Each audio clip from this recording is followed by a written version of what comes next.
18장입니다.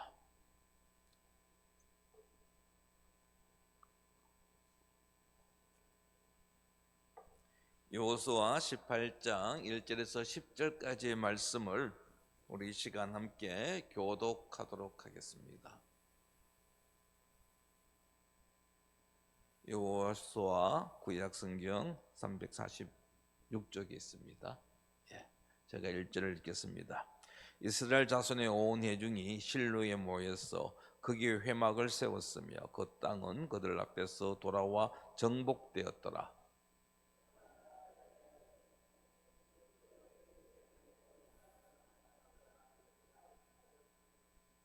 여호수아가 이스라엘 자손에게 이르되 너희가 너희 조상의 하나님 여호와께서 너희에게 주신 땅을 점령하러 가기를 어느 때까지 지체하겠느냐?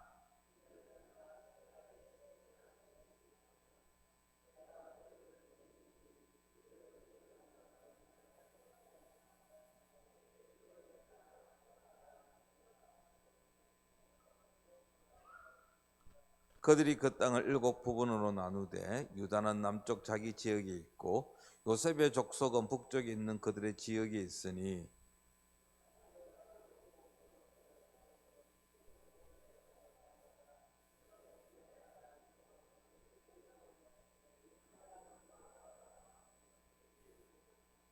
레위 사람은 너희 중에 분깃이 없나니 여호와의 제사장 직분이 그들의 기업이 됨이며 갓과 루벤과 므낫세 반 지파는 요단 저편 동쪽에서 이미 기업을 받았나니 이는 여호와의 종 모세가 그들에게 준 것이니라 하더라.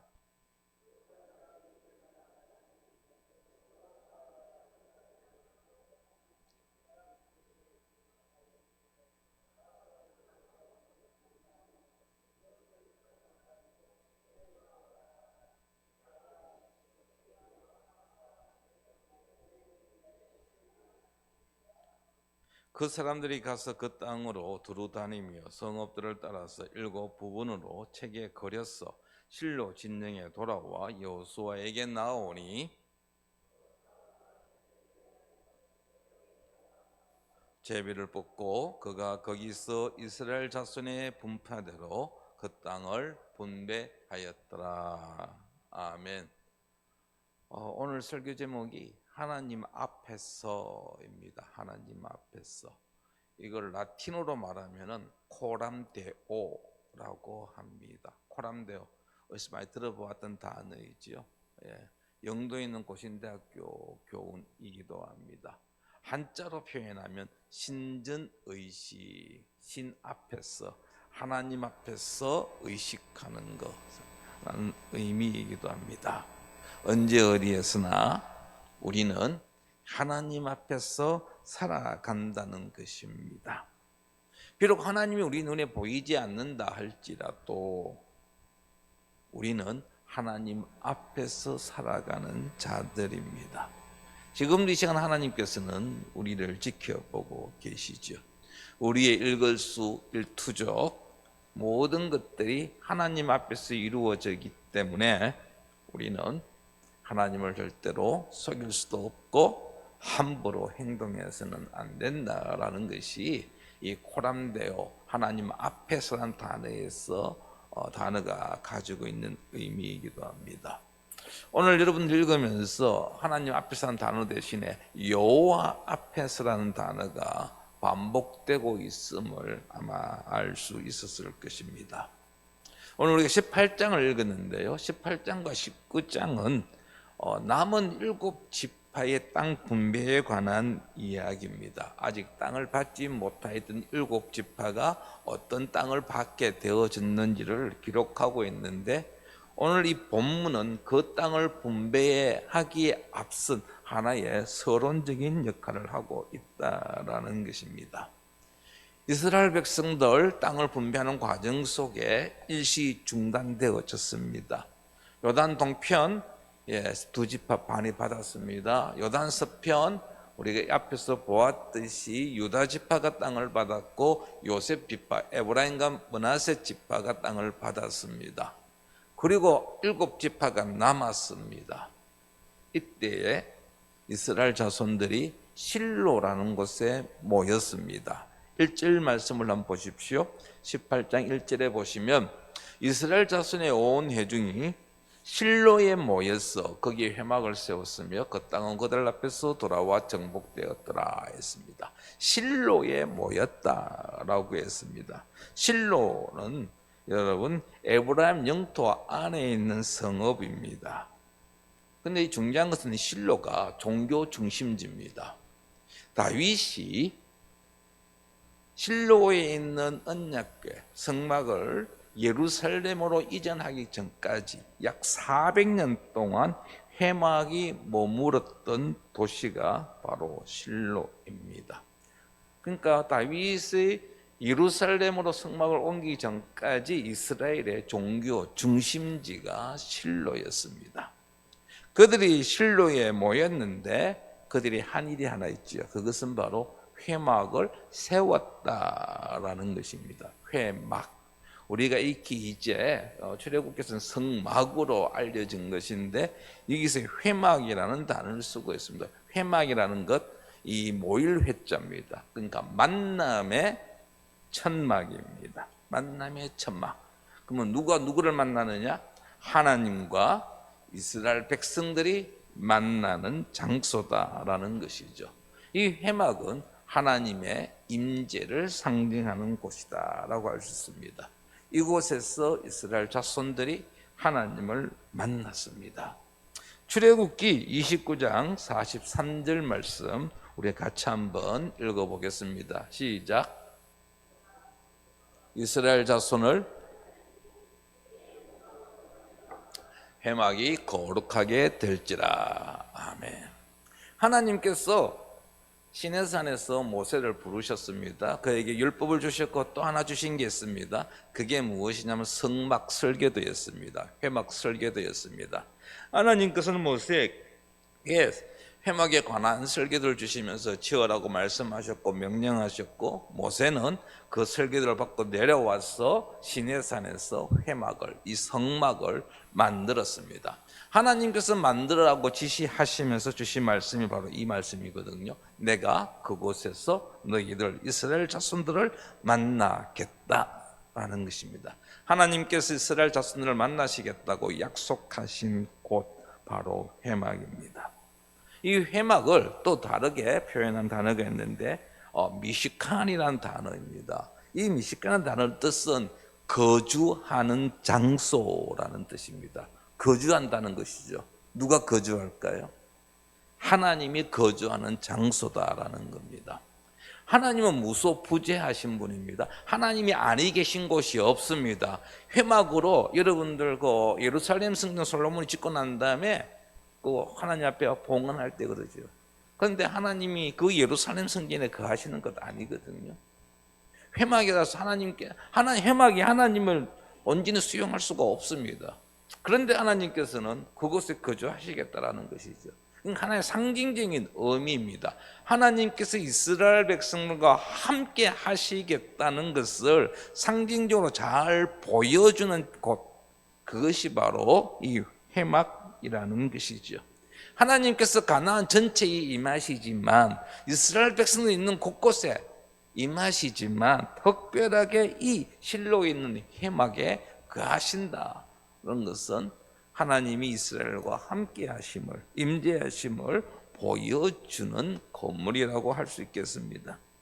따라서 이스라엘 백성들이 실로에다가 회막을 옮겨서 설치한 것은 앞으로 진행되어질 모든 것들이 하나님 앞에서 이루어진다는 것을 의미하기 때문입니다. 그렇다고 한다면 이스라엘 자손이 왜 실로에다가 회막을 설치했을까요? 그것은 아직 남아있는 7지파의 땅 분배 때문이었습니다. 회막 앞에서 이스라엘 백성들이 제비를 뽑기 위함이었습니다. 이 아직까지 7지파가 땅을 분배받지 못하였기에 그들에게 땅을 분배하기 위하여 실로에 회막을 세팅한 겁니다. 하나님 앞에서 이 땅 분배를 마무리하겠다라는 표현이지요. 2절 말씀에 보면 그러나 이스라엘 자손 중에 그 기업의 분배를 아직 받지 못한 자가 아직도 일곱 지파라 했습니다. 일곱 지파가 아직 땅을 분배받지 못하였다고 했습니다. 왜 그들이 땅을 분배받지 못했을까요? 다섯 지파는 분배받았는데 이 일곱 지파가 분배받지 못한 이유, 구체적인 의미는 나와 있지 않지만 3절 뒤에서 이루어지는 말씀으로 볼 때에 그들은 땅이 분배되어지는 것에 대하여 약간의 불만을 가지고 있지 않았나 싶습니다.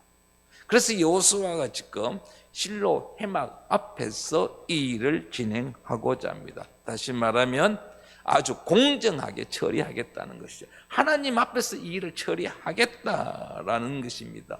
이 일을 위해서 이스라엘 자손들이 실로에 모였습니다. 이스라엘 자손들이 회막 앞에서 제비를 뽑고 땅을 나누고자 하는 것은 곧 이 일이 하나님의 뜻에 의한 것이고 공정하게 이루어지고 있다는 것을 백성들로 하여금 확인시켜 주기 위함이었습니다. 그리고 무엇보다도 잊혀져 가고 있는 하나님의 약속과 그리고 이스라엘 백성이 감당해야 될 사명을 다시 일깨우려는 시도인 것이죠. 성막 앞에서, 회막 앞에서 하나님께서 우리에게 이런 약속을 주셨다라는 것이죠. 그것을 이스라엘 백성들은 다시 한번 각인시키기 위해서 지금 실로의 회막을 세웠고 그 앞에 모인 것입니다. 여호수아는 이 사건을 통하여서 이 땅 분배가 하나님 앞에서 하나님의 뜻대로 진행되어진다는 것을 보여주는 것입니다. 6절 말씀, 8절 말씀, 10절 말씀에 보면 반복되는 단어가 있죠. 바로 여호와 앞에서라는 단어입니다. 여호수아는 남은 지파의 땅 분배를 위하여 하나님 앞에서 여호와 앞에서 제비를 뽑겠다고 하였고 그리고 그대로 행하였습니다. 10절 말씀을 한번 보시기 바랍니다. 10절이 이렇게 나와 있습니다. 여호수아가 그들을 위하여 실로의 여호와 앞에서 제비를 뽑고 그가 거기서 이스라엘 집 자손의 분파대로 그 땅을 분배하였더라. 여호와 앞에서. 여호수아가 지금 회막 앞에서 땅을 나누어 주는데 분배하는데 제비 뽑기를 했습니다. 그런데 이 모든 일들이 이루어진 것이 여호와 앞이라고 표현하고 있습니다. 이는 땅 분배가 어떤 개인적인 감정이나 어떤 조작에 의해서 이루어진 것이 아니라 사사로운 이해관계 속에서 이루어진 것이 아니라 하나님의 뜻대로 이루어졌음을 말하고 있는 것입니다. 공정하게 진행되어졌음을 이야기하고 있습니다. 여호와 앞에서는 단어가 이렇게 3번이나 반복하고 있는 것은 이 땅 분배의 공정함을 강조하고 있는 것입니다.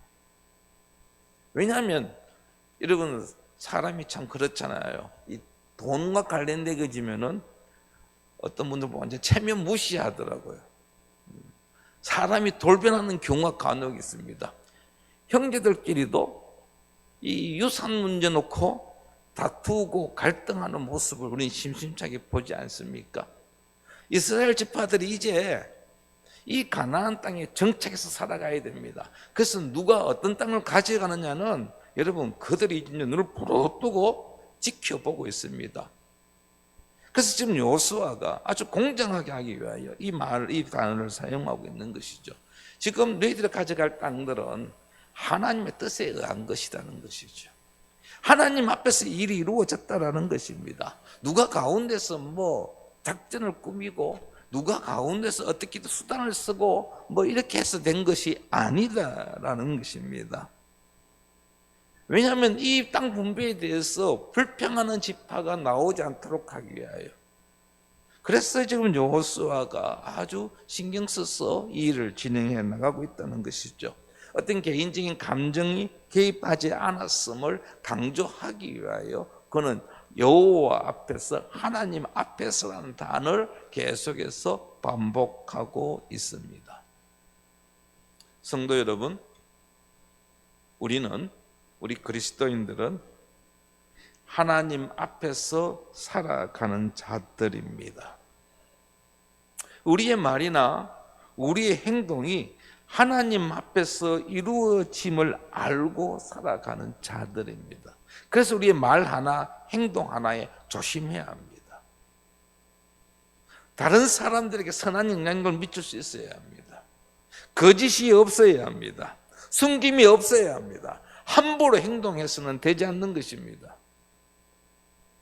여러분, 요즘 어디 가가지고 쉽게 갑질할 수가 없습니다. 뭐 갑질 한번 하려고 그러면요, 사람들이 폰을 끄집어내가지고 다 짓더라고요. 여러분, 그런 일들이 얼마나 많이 일어나고 있습니다. 그래서 잘못하면 자기가 생각하지 않는 곳에서 자기 본색 드러내고 막 화내고 분노하고 이런 것들이 찍혀가지고 전국적인 유명 인사가 되기도 하는 모습, 상황들이 우리 주변에서 종종 일어나고 있지 않습니까? 정말 우리는 하나님 앞에서, 사람 앞이 아니라 하나님 앞에서 부끄러움 없는 삶을 살아야 한다는 것이죠. 나중에 후회되는 일은 하지 말아야 할 것입니다. 우리는 인지하지 못하지만 하나님께서는 우리의 모든 것들을 다 지켜보고 계신다라는 사실입니다. 우리는 오늘 또 이 시간에도 하나님 앞에서 살아가는 것입니다. 우리나라를 가리켜서 CCTV 공화국이라고 표현합니다. 그만큼 우리나라에 CCTV가 엄청나게 많이 깔려 있다라는 것입니다. CCTV가 없는 곳이 없다고 해도 과언이 아닙니다. 오늘 여러분 하루의 삶을 살아오면서 아마 수십 번, 수백 번 CCTV에 노출되어졌을 것입니다. 길거리뿐이 아닙니다. 지하철 안에도 CCTV가 있고요. 버스 안에도 CCTV가 있습니다. 그래서 어떤 일이 일어나면 CCTV를 돌아보면 뭐예요? 상황을 정확하게 다 드러나죠. 그래서 여러분들 두리번두리번 둘러보고 주인이 없네 하고 슬쩍 뭘 가져갈 수가 없습니다. 다 지킵니다. 경찰들이 어떤 사건을 터지면 가장 먼저 하는 것이 그 주변에 있는 CCTV 화면을 확보하는 겁니다. 그리고 나서는 거리를 뛰어다니면서 정보를 얻는 것이 아니라 CCTV 화면을 막 돌려보면서 상황을 다시 한번 확인하고 범인을 찾는 것입니다. 범인이 한 번 딱 등장하면은 이 범인이 어디로 도망갔느냐, 몇 번 버스를 탔느냐, 택시를 탔느냐 다 확인합니다. 그리고 그 다음 CCTV를 확인합니다. 여러분은 아는지 모르겠지만은요, 우리 교회 안에도 공식적으로 9개의 CCTV가 있습니다. 무려 9개 있습니다.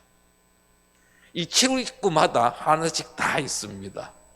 이쪽에 정문에도 CCTV가 하나 있고요, 교육관 쪽 들어오는데도 CCTV가 있고요, 심지어는 쪽문 있죠, 이 번호를 누르면 들어올 수 있는 그 쪽문에도 위에 CCTV가 있습니다. 엘리베이터 안에도 있습니다. 그래서 여러분들이 교회를 출입하게 되면은 교육자실에 그 9개 CCTV 다 꺼내볼 수 있는 화면이 있거든요. 모니터가 있습니다. 그래서 여러분 딱 들어오면은 여러분 들어와가지고 어디로 가는지 훤히 보인다라는 것입니다. 참 교회 안에서 함부로 행동할 수가 없습니다. 하나 안타까운 거는요, 안타깝다기보다는 좀 뭐랄까요, 좀 유익한 거는요, 녹음은 안 된다는 것입니다. 녹음은 안 됩니다. 비디오 화면만 볼 수 있지. 만약 녹음까지 된다 그러면 정말 우리가 말 한마디 조심해야 되겠죠. 함부로 뭡니까? 거짓말이라는 유언비어 이렇게 버틸 수가 없습니다. 그래서 다 찍히잖아요. 그런데 우리는요, CCTV 앞에서만 살아가는 것이 아니라 하나님 앞에서 살아간다는 사실을 꼭 기억하십시오. 영화나 드라마에 보면은요, 이 CCTV를 속이는 장면들이 있습니다. 그 속일 수 있다라고 이야기합니다. 뿐만 아니라 사각지대가 있습니다. 볼 수 없는 곳이 있다라는 것이죠. 그런데 우리 하나님은 그렇지 않습니다. 하나님 앞에서는 사각지대가 없습니다. 수십억의 인구가 있는데 하나님이 내 같은 것 지켜보실까라고 하는지 모르겠지만요, 하나님은 우리의 모습을, 우리의 행동을 지금도 다 지켜보고 계시고 우리가 하는 말들을 다 듣고 계신다라는 것입니다. CCTV는 속일 수 있지만 하나님을 속일 수는 없습니다. 하나님 우리의 모든 전후 사정을 다 알고 계십니다. 따라서 하나님 앞에서 거짓이 있을 수 없고 속임수가 통하지 않습니다. 하나님이 비록 우리의 눈에 보이지 않는다 하여서 우리는 우리 마음대로 내가 하고 싶은 대로 살아갈 수 없다는 사실을 꼭 기억하시기 바랍니다. 언제 어디에서나 우리를 지켜보고 계시는 하나님을 우리는 의식하며 살아가야 한다라는 것입니다. 아무리 사소한 일을 할지라도 하나님의 뜻이 무엇인지 분별하고 행동하는 삶을 살아야 할 것입니다. 정말 매일매일의 삶 속에서 오늘 또 우리가 하나님 앞에서 부끄러움이 없는 삶을 살아가야 한다라는 것이죠. 하나님 앞에 갔을 때에 하나님이 우리의 삶을 쭉 리뷰시키면은 리플레이 시켜서 우리의 삶을 쫙 보여주신다면 생각을 해보십시오. 아마 어떤 장면은 환한 미소를 짓겠지만 어떤 장면에 가가지고는 아마 고개를 푹 숙일 겁니다. 아이고 내가 하나님 앞에서 저건 아무도 모를 줄 알았는데 하나님이 다 보고 계셨구나. 얼마나 부끄럽겠습니까? 이런 부끄러운 모습들은 우리가 하지 말아야 할 것입니다.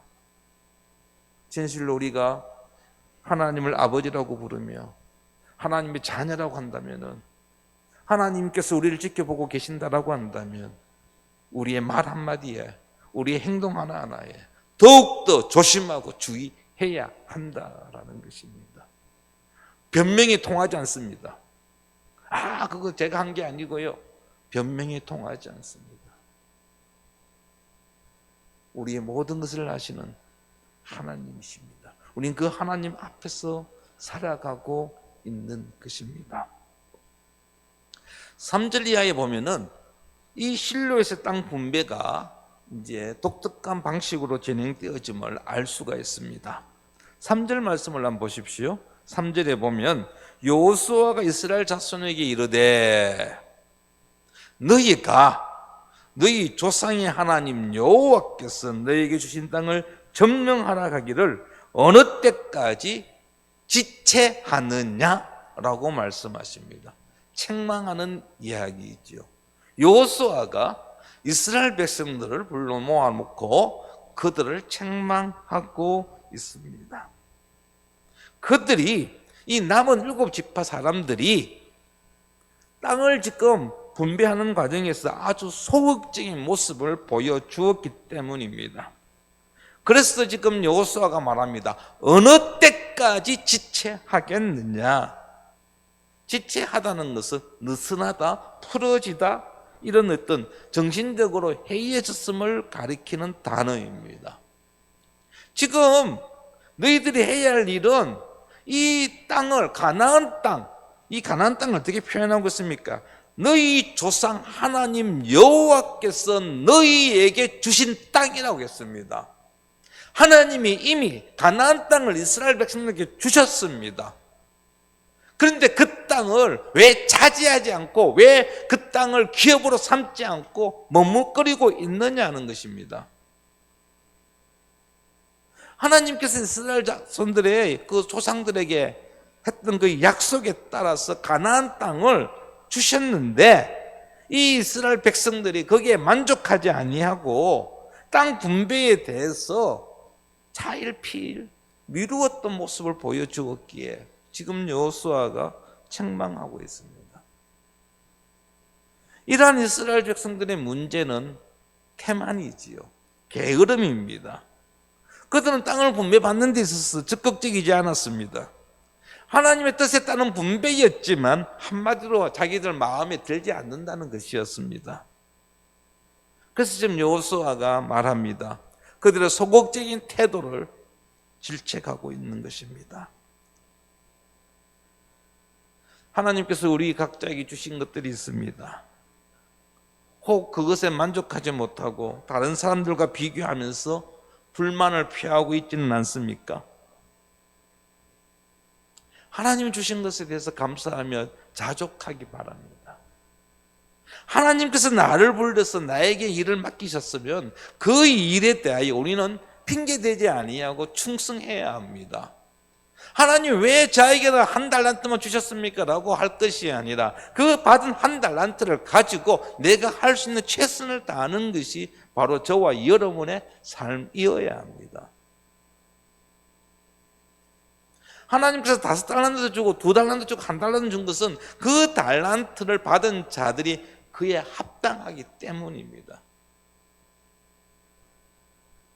그런데 하나님 왜 나에게는 5달란트 주지 않았어요? 라고 원망하며 아이고 뭐 이 2달란트 1달란트 받은 것 갖고 내가 뭐 하겠노 싶어서 만약에 여러분들 게으름을 피운다라고 한다면 나태한 모습을 보여준다고 한다면 결국 나중에 하나님께로부터 책망받을 수밖에 없다는 사실을 꼭 기억하시기 바랍니다. 핑계대지 마시고 지금 즉시 순종하십시오. 우리의 게으름 때문에 하지 않는 일이 없도록 해야 할 것입니다. 하나님께서 우리를 택하여 부르셨고 우리에게 일을 맡기셨으면 우리에게 사명을 주셨다면 우리는 그 사명을 위하여 우리에게 맡겨진 일에 대하여 늘 최선을 다하고 충성하고 헌신하는 모습을 보여주어야 한다는 것이죠. 이 2026년 이 한 해가 진실로 하나님 앞에서 헌신된 충성된 자로 살아가기를 바랍니다. 책망했던 여호수아가 이제 제안을 하나 합니다. 바로 그것이 4절에서 6절까지의 말씀입니다. 18장 4절에서 6절 말씀을 제가 읽겠습니다. 너희는 각 지파에 3사람씩 선정하라. 내가 그들을 보내리니 그들은 일어나서 그 땅에 두루 다니며 그들의 기업에 따라 그 땅을 거려가지고 내게로 돌아올 것이다.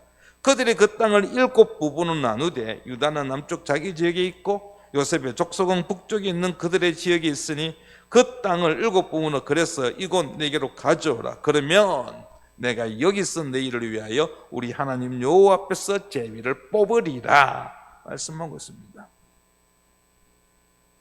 이런 내용이죠. 각 지파 대표 3명씩 뽑아 모았습니다. 7지파니까 3명이면 21명입니다. 그리고 그들에게 명령을 내립니다. 지금부터 너희들이 해야 할 일이 있는데 그것은 가나안 땅 여기저기를 두루다니면서 지도를 그려오라는 것이죠. 그 땅을 그려오라는 것입니다. 그리고 그 땅을 7으로 나누어라는 것입니다. 7으로 나누어라. 7덩이의 지도를 가져오면 이 실로 여호와 앞에서 그 중에 내가 어느 것을 가져갈 것인지 제비 뽑기로 취한다라는 것이죠. 방관적인 모습을 보여주고 있는 이스라엘 백성들을 향하여서 아주 좀 여호수아가 지혜롭게 제안을 했습니다. 이 제안에 대하여 7지파가 수긍을 합니다. 제안을 받아들입니다. 바로 9절입니다. 그 사람들이 가서 그 땅으로 두루 다니며 성읍을 따라서 7부분으로 책에 걸어서 실로 진능에 돌아와 여호수아에게 나오니 라고 했습니다. 21명의 사람 3명씩 짝지어서 가나안 땅 여기저기를 돌아다니면서 지도를 그렸습니다. 그리고 가져왔습니다. 그걸 7덩어리로 나누었습니다. 이제 한 지파씩 제비를 뽑아 가져갑니다. 그 7지파의 이야기가 이제 18장 11절에서 19장까지의 이야기입니다. 제일 먼저 베냐민 지파가 뽑습니다. 그 뒤를 이어서 시므온 지파, 스불론 지파, 이사갈 지파, 아셀 지파, 납달리 지파, 마지막으로 단 지파가 땅을 확보합니다.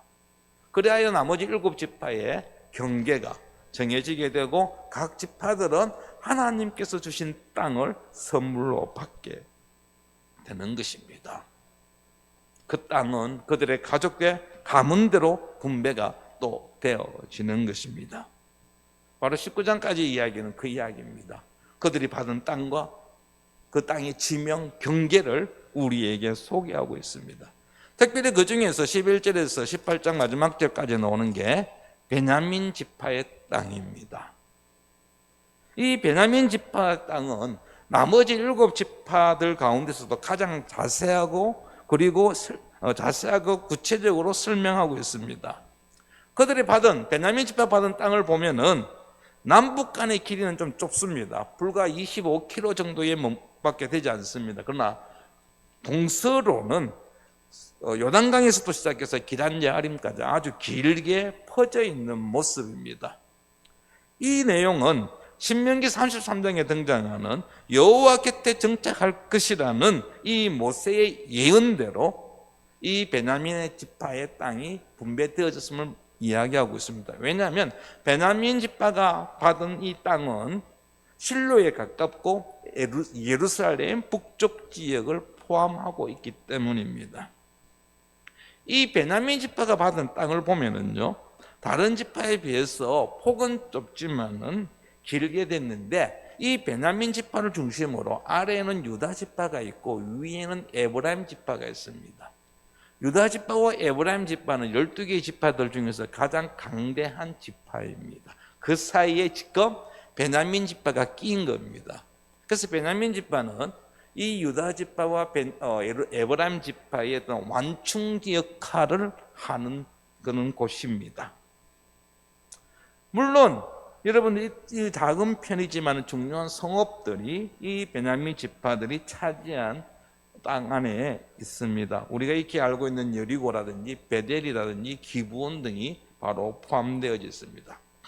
여기서 우리 하나 얻을 수 있는 것은요, 볼 수 있는 것은 이 베냐민 지파가 유다 지파와 에브라임 지파 사이에 낑겨가지고 자신의 땅을 유지하고 생존할 수 있는 길은 오직 하나밖에 없다는 것이죠.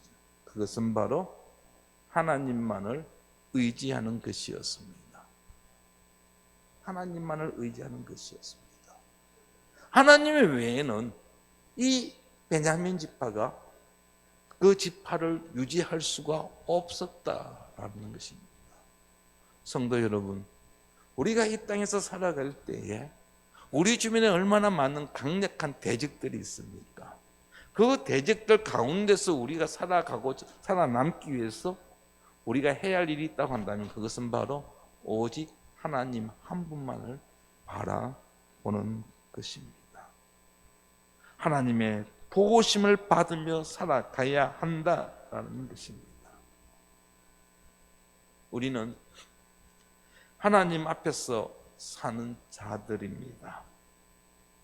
올 2026년도 이 한 해 정말 저와 여러분 모두가 하나님 앞에서 살아가기를 바랍니다. 하나님 한 분만을 의지하며 하나님의 도우심으로 하나님의 뜻을 온전히 이루어 나아가기 위하여 수고하는, 땀 흘리는, 헌신하는, 정말 하나님께로부터 충성스러운 자라고 인정받는 이 한 해가 되기를 축원합니다.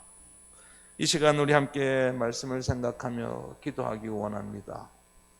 오늘 설교 제목이 하나님 앞에서입니다. 주님, 우리가 언제든지 어디에서